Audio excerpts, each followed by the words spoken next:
অনেক সময় দেখা যায় আমরা যখন গুগল অ্যাকাউন্ট খুলি মানে জিমেল খুলি তখন কিন্তু আমাদের ফোন নাম্বার বা রিকভারি কোনো কিছু ডকুমেন্ট চায় না।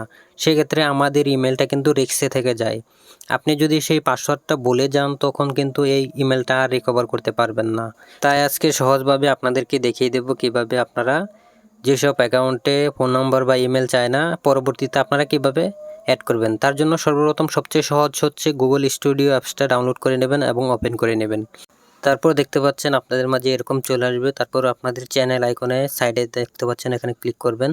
যদি আপনাদের অন্য অ্যাকাউন্ট থাকে তাহলে সুইচ অ্যাকাউন্টে ক্লিক করে সেই অ্যাকাউন্টে সিলেক্ট করে নেবেন।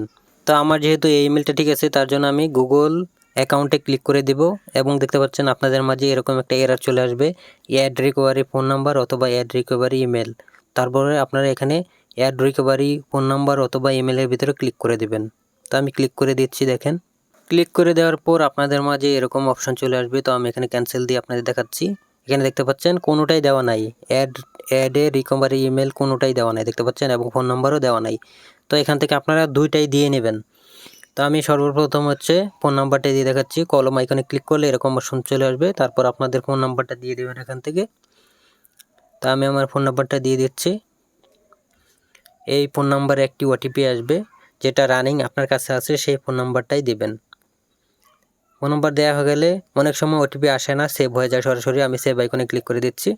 দেখতে পাচ্ছেন আমার নাম্বারটা কিন্তু অ্যাড হয়ে গেছে, ওটিপি চায় নাই। তো তারপরে এখান থেকে কলম আইকনে ক্লিক করে আপনারা ইমেলটাও সেট করে নেবেন এভাবে। ইমেলে অবশ্যই ওটিপি আসবে ভেরিফিকেশনের জন্য। ধন্যবাদ সবাইকে, আজকের মতো এখানেই। ভালো থাকবেন সবাই।